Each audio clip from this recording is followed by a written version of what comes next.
कबीरदास की साखियां हैं, साखियां दोहा के समान होता है, यानी कि दो दो पंक्ति का अलग अलग अर्थ होता है। मात्र दो पंक्ति की साखियां होती हैं। इसमें कुछ साखियां दी गई है, 7 ठो। आइए हम देखते हैं कि कबीरदास ने साखियों के माध्यम से मनुष्यों को अपने जीवन में किस तरह चलना चाहिए।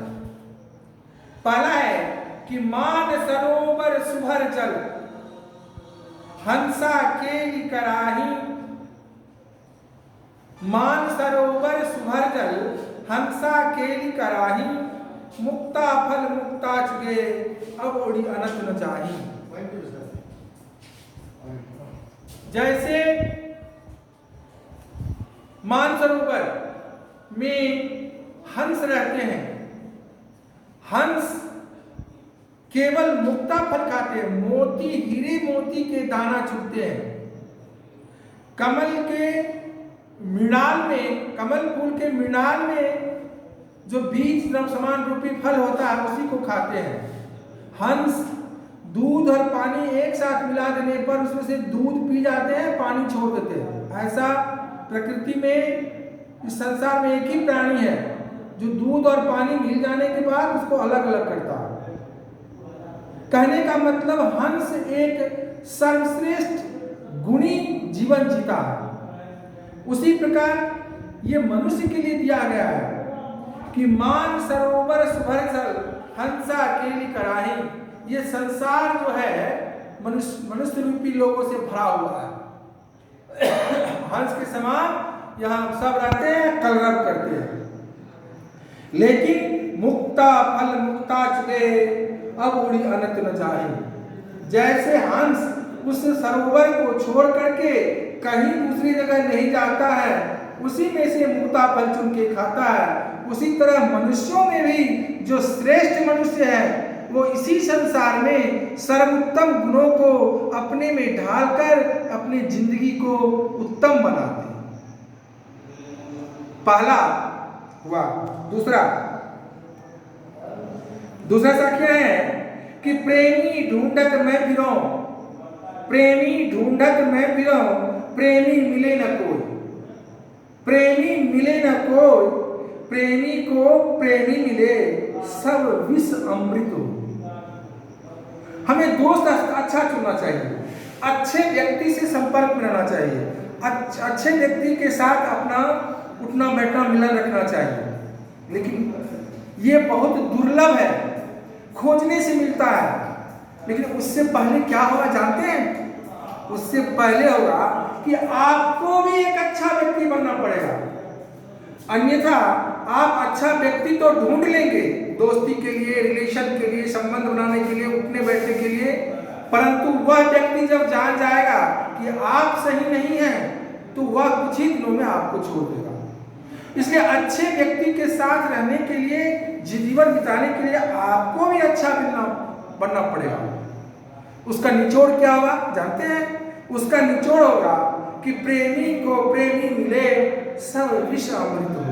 अगर अच्छा व्यक्ति को अच्छा व्यक्ति मिल जाए तो यह संसार का सारा विष जो है वो अमृत बन जाएगा, आपका जीवन सुखी और संपन्न हो जाएगा।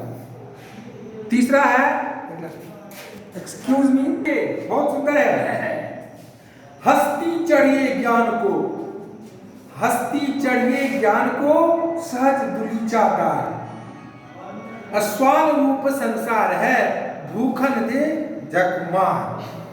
कहने का मतलब हम हाथी चढ़ते हैं, उसको बड़ा सा अच्छा सा मोटा सा गद्दा बैठा देते हैं, उस पर बैठ जाते हैं और हाथी पर चढ़ के गांव बाजार शहरों में घूमते हैं। तो कहावत है, हाथी चले बाजार, कुत्ता भौंके हजार। क्यों? और वो हाथी जब बाजार से, आम नागरिक के बीच से, गांव से, शहरों से क्रॉस करता है तो ढेर सारे कुत्ते भौंकते हैं, परंतु हाथी मदमस्त होकर चला जाता है। ये एग्जाम्पल है। अब कहने के लिए ये है, यहां है कि हस्ती चढ़िए ज्ञान को, आप ज्ञान की ऊंचाई को चढ़िए और ऐसे सिंहासन पर बैठिए लोगों को ज्ञान बांटिए कि ये संसार में कुत्ते रूपी लोग हैं, जो गलत लोग हैं, वे भौंकते रह जाए, लेकिन आप अपना काम सिरे से करके इस संसार को सुखी बनाइए। चौथा बाकी है, साक्ष्य है, पखा पखी के कारणे सब जग रहा भुलान, निरपक होई के हरि भजे सोई संत सुजान। इस संसार को मानवों ने टुकड़े टुकड़े में विभाजित कर दिया, बांट दिया। कैसे? ये भारत है, ये पाकिस्तान है, ये सहरसा है, ये इंडिया है, ये बरियाही है, ये बिहार है, ये तब दक्षिणी भारत है, ये हिंदू है, ये मुसलमान है, ये सिख है, ये पारसी है, ये कांग्रेस है, या भाजपा है। ये मनुष्यों की प्रवृत्ति है। इसमें क्या क्या है? सारे संसार का गुण को भूल करके हम आपस में ही कट मर रहे हैं, हम आपस में ही एक दूसरे की अवहेलना कर रहे हैं, अपमान कर रहे हैं, अत्याचार कर रहे हैं। ऐसा करने वाले गलत लोग होते हैं। तो क्या कहते हैं कबीरदास कि निरपक होई के हरि भजे सोई संत सुजान। बिना किसी पक्ष के, बिना कोई जाति भेद के, बिना कोई क्या कहते हैं देश भाव के, बिना कोई स्थान के, इसको भुला करके हम ईश्वर को भजें और लोगों की भलाई करें। वही सच्चा व्यक्ति है, वही सच्चा इंसान है, वही सही मानव है। आए आगे, पांचवा है, हिंदू मुआ राम कही, हिंदू मुआ राम कही, मुसलमान खुदाए, कहे कबीर सो जीवता जो धू के निकट न जाए। कबीरदास कहते हैं कि हिंदू राम राम करके अपने घर भगवान पर मरने कटने के लिए तैयार है, उसी तरह मुसलमान है अपने अल्लाह खुदा के नाम पर काटने कतर डालते हैं, मार डालते हैं। कबीरदास कहते हैं कि ये नहीं है। मानव सवे एक समाना, मानव जरा मानव बनो, मनुष्य में मनुष्यता हो जाए वही देवत है। जो रही में दीन ही लखे दीन बंधु सम होए, जो गरीब को देखता है, जो लाचार को देखता है, वही भगवान है मनुष्य में। आप देखिए जितने संत है, लक्ष्मण गोसाई है, कारू खिलेरी है, जो भी संत है, संत कबीरदास है, तुलसीदास है, सब भगवान बन। तो कबीर कहते हैं कि सबको छोड़ करके, हम हिंदू है, मुसलमान है, इसको छोड़ करके, सिखों के सबसे बड़े गुरु थे गुरु गोविंद जी, ये गुरु नानक जी। आप उनकी रचना जहां भी पढ़िएगा वे राम को कृष्ण को मानते थे, जबकि वे सिख के सबसे बड़े भगवान थे। 10 भगवान में गुरु गोविंद सिंह से लेकर गुरु नानक से गुरु गोविंद सिंह तक में। तो इन फेरों में मत पड़िए, ईश्वर एक है, चाहे हिंदू का हो, मुसलमान का हो, सिख का हो, ईसाई का हो, पारसी का हो, सबको एक मान के भलाई का काम कीजिए। छठा है, काबा फिरी काशी भया, राम ही भया रही, मोट चून मैदा भया, बैठ कबीरा जी। कहते हैं कि लोग तीर्थ करते हैं, समाज में गरीब की भलाई नहीं करते, उपकार का काम नहीं करते, गरीबों को नहीं देखते, बीमारों को नहीं देखते, वृद्धों की सेवा नहीं करते, लेकिन इतना रुपया लिए परिवार सहित चले गए तीर्थ करने के लिए। काशी, मथुरा, वृंदावन, काबा, मक्का, मदीना, यरूशलेम, जहां भी है जिस भी जाति का तीर्थ स्थल, वहां लोग जाते हैं। जैसलमेर, अमृतसर, सभी जातियों का अपना अपना अलग अलग तीर्थ है, वहां लोग जाते हैं। काबा फिरी काशी भया, राम ही भया रही। जहां भी, लेकिन गुरु गोविंद जी ने, गुरु नानक जी ने सिद्ध किया है कि चारों तरफ भगवान है। हिंदू मस्जिद में जा सकते हैं, गिरजाघर में जा सकते हैं, स्वयं मंदिर जा सकते हैं, मुसलमान उसी प्रकार जा सकते हैं, लेकिन कबीरदास कहते हैं कि इसको छोड़ के मोटा चुन मैदा भया, बैठ कबीरा जी। हम घर बैठे ही सभी भगवान को, सभी देवताओं को भोजन के रूप में, मधुर के रूप में इस प्रकार निगल रही है कि सब हमारे अंतर में समान है, हमारी आत्मा में उनका निवास है। आप सांस लेके देखिए क्या कहता है, राम। सांस लीजिए तो स्पष्ट कहता है राम। खुदा, सांस लीजिए, आपको लगे कि हम खुदा कर रहे हैं।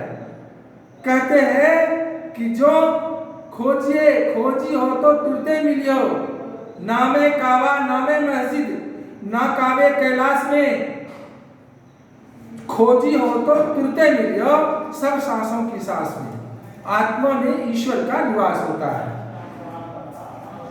लास्ट है, ऊंचे कुल का जन्मिया जो करनी ऊंच ना हो।